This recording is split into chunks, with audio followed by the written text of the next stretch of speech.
નકલી ઘી જોવા મળે, નકલી ઈનો પણ બનાવવામાં આવ્યો હતો. આવા પણ સમાચાર સામે આવ્યા. નકલી પનીર સામે આવ્યું. અત્યારે હવે નકલી ફ્રૂટ બિયર બનાવવામાં આવતું હોય આ રીતના સમાચાર સામે આવ્યા છે. વિગતે ચર્ચા કરીએ કઈ જગ્યાએ નકલી ફ્રૂટ બિયર બનાવવામાં આવતું હતું, કઈ રીતના પગલાં લેવામાં આવ્યા છે.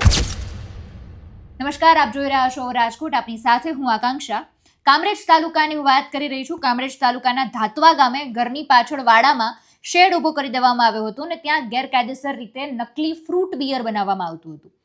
સુરત ગ્રામ્ય લોકલ ક્રાઇમ બ્રાન્ચ પોલીસે તેને ઝડપી પાડ્યું છે. આખું તેનું કારખાનું હતું, એ કારખાનું ઝડપી પાડવામાં આવ્યું છે. પોલીસે ઘટના સ્થળેથી મોટી સંખ્યામાં શંકાસ્પદ મુદ્દામાલ જપ્ત કરીને અત્યારે કાયદેસરની કાર્યવાહી પણ હાથ ધરી છે. મળતી માહિતી મુજબ કામરેજના ધાતવા ગામ લીંબડી ફળિયામાં રહેતો ધનલાલ ગુર્જર પોતાના રહેણાંક મકાનની પાછળ જ આ રીતે આખું શેડ બનાવીને કારખાના જેવું ઊભું કરવામાં આવ્યું હતું અને ત્યાં શંકાસ્પદ બિયરનું ઉત્પાદન કરવામાં આવતું હતું.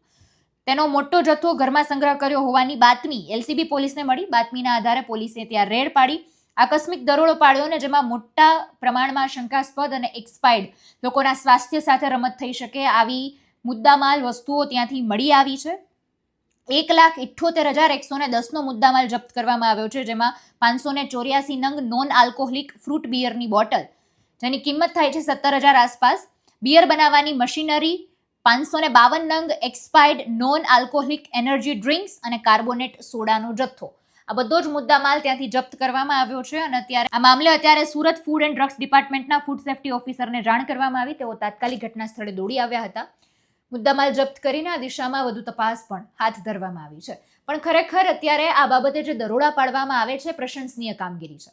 પણ બહુ મોટા પ્રમાણમાં આજે કારસ્તાન છે ફેલાયેલું છે. કોઈ પણ બાબત લઈ લો, કોઈ પણ વસ્તુ લઈ લો, ખાદ્ય ખોરાકનો કોઈ પણ પદાર્થ લઈ લો, દરેક જગ્યાએ તેને નકલી બનાવટ કરીને બહુ સસ્તા ભાવમાં નીચા દરમાં માર્કેટમાં વહેતું કરી દેવાનું, વેચવા માટે મૂકી દેવાનું અને લોકો પણ તેની ખરીદી કરતા હોય છે. અને પછી એ લોકોના સ્વાસ્થ્ય સાથે રમત થાય, લોકોના શરીર જોખમાય, તેને કેટલી બધી બીમારીઓ થઈ જાય.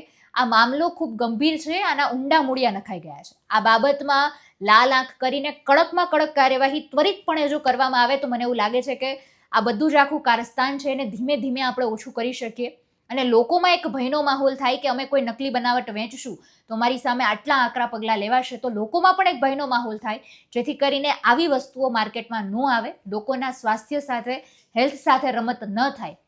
આ બાબતનું ધ્યાન રાખીએ તો વધારે સારું. સમગ્ર મુદ્દાને તમે કઈ રીતે જોવો છો એ કમેન્ટમાં જણાવજો. ફરી મળીશું. અમને રજા આપશો. નમસ્કાર.